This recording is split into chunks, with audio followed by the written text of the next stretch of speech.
حضرت ابراہیم کی سیرت کا ایک اور شاندار پہلو، آپ نے ایک بار ایک بڑا کمال کا منظر دیکھا کہ ایک بندے کو سمندر میں اس کی ہلاکت ہو گئی، سمندر میں وہ ڈوب کے مر گیا، مچھلیوں نے کھایا اس کی باڈی کو، تھوڑی دیر بعد اس کی لاش سمندر کے کنارے پہ آئی،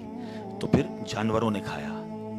اس کے بعد دیکھا کہ پرندے آئے، پرندوں نے بھی اس کی باڈی سے کھایا۔ آپ کے ذہن میں خیال آیا کہ یا اللہ،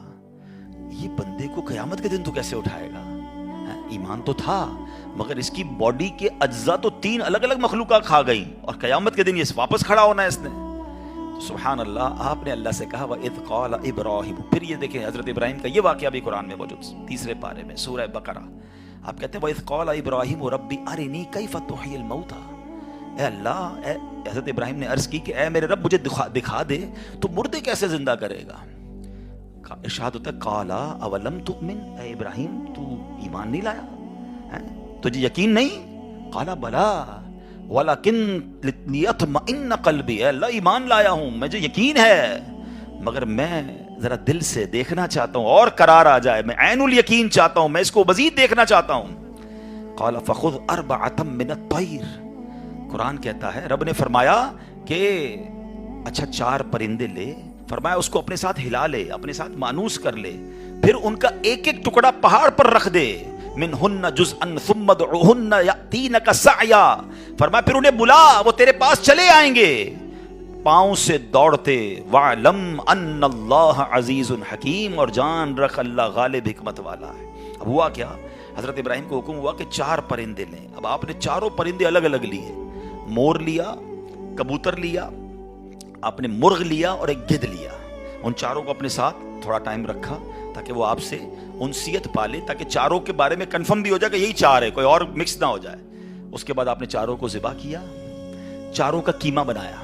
اور 4 کا قیمہ مکس کر دیا، 4 کا الگ الگ نہیں، 4 کا ٹوٹل مکس کر دیا، اور اس کے چھوٹے چھوٹے پیس سمجھ لیں 4 پہاڑ پر رکھ دیے، الگ الگ پہاڑوں پر، اور 4 کی جو چہرے تھے یعنی ان کی کھوپڑیاں تھیں وہ اپنے پاس رکھی، اس کا قیمہ نہیں بنایا، یعنی ان کے سر آپ کے پاس ہیں 4 پرندے کے، 4 کا مکس قیمہ ہو چکا ہے، اور 4 الگ الگ پہاڑ پر رکھ دیے۔ قرآن نے کیا کہا تو انہیں پکارو،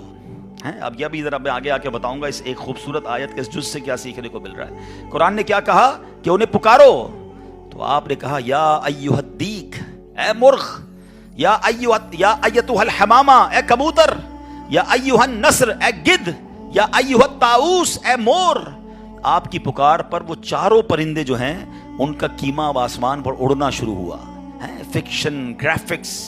آج کل اینیمیشن کا دور ہے، کمپیوٹر پر جناب لوگ بہت ساری چیزیں بنا لیتے ہیں۔ سنو 5000 سال پہلے قرآن میں یہ واقعہ موجود ہے کہ کیا ہوتا ہے، ان 4 کا قیمہ اڑتا ہے، اور اب جس کا مرغ کا ہے وہ مرغ کی طرف، مور کا ہے تو مور کی طرف، کبوتر کا 4 کے جسم پورے کمپلیٹ ہوتے ہیں، سر نہیں ہے، سر تو آپ کے پاس ہے نا،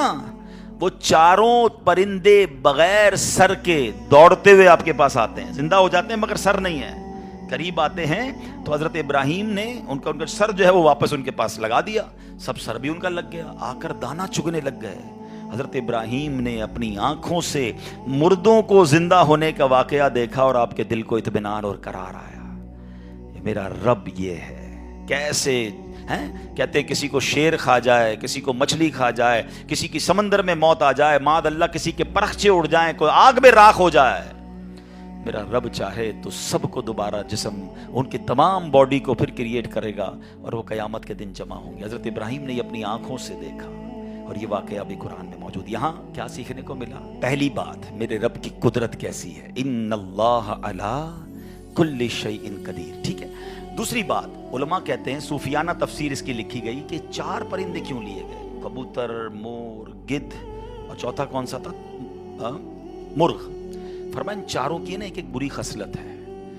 مرغ ہے اس کے اندر شہوت بہت ہے، جو کبوتر ہے اس کو اپنی اڑان پر بڑا ناز ہے، بڑا تکبر ہے، بہت اونچا اڑتا ہے۔ فرمایا گدھ جو ہے اس کا کیا پرابلم ہے، گدھ کے بارے میں فرمایا کہ وہ لالچی بہت ہے۔ اچھا، پھر اس کے بعد ایک اور پرندہ ہے مور، اس کو اپنی خوبصورتی پر بڑا ناز ہے، وہ خوبصورتی کی وجہ سے بڑا پراؤڈ فیل کرتا ہے۔ تو فرمایا یہ 4 بری عادتیں ہیں،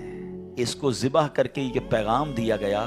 کہ اگر تم بھی اپنی اونچی اڑان، اپنے اونچے مرتبوں، اپنے اونچے مقام کا تکبر چھوڑ دو، اپنی خوبصورتی پر گھمنڈ کرنا چھوڑ دو، ہوس اور شہوت کے بعد اپنے آپ کو بچا لو، لالچ کر کے دنیا کے بال کے پیچھے بیڑا غرق اپنا نہ کرو، اگر ان عادتوں کو ذبح کر دو تو اللہ آج بھی تمہارے دل کو زندہ فرما دے گا۔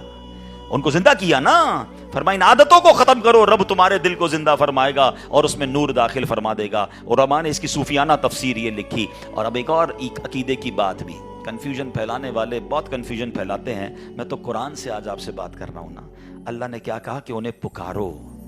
وہ تو دنیا میں نہیں تھے، پرندے مر چکے تھے، کیما بن چکا ہے، کیما بنے ہوئے پرندوں کو رب کہہ رہا ہے پکارو۔ حضرت ابراہیم نے کیسے پکارا، یا ایھا الدیک، یا ایتھا الحمامہ، آپ کبوتر کو پکار رہے ہیں، آپ گدھ کو پکار رہے ہیں، قرآن کہہ رہا ہے پکارو اور نبی پکار رہے ہیں۔ آج کسی کو نہ جانے یا رسول اللہ سے پرابلم ہو جاتی ہے، کسی کو یا غوث پاک سے یا پرندوں کو پکار رہے، قرآن کہہ رہا ہے، تو اس کا مطلب دنیا سے اگر کوئی چلا بھی جائے تو اس کو پکارنے میں کوئی خدا نہ خواستہ پرابلم نہیں ہے۔ اللہ سمجھ کے تھوڑی پکارتا ہے کوئی، اللہ کے بندے سمجھ کر ہی پکار رہے ہیں نا، اللہ کی مخلوق سمجھ کر پکار رہے ہیں۔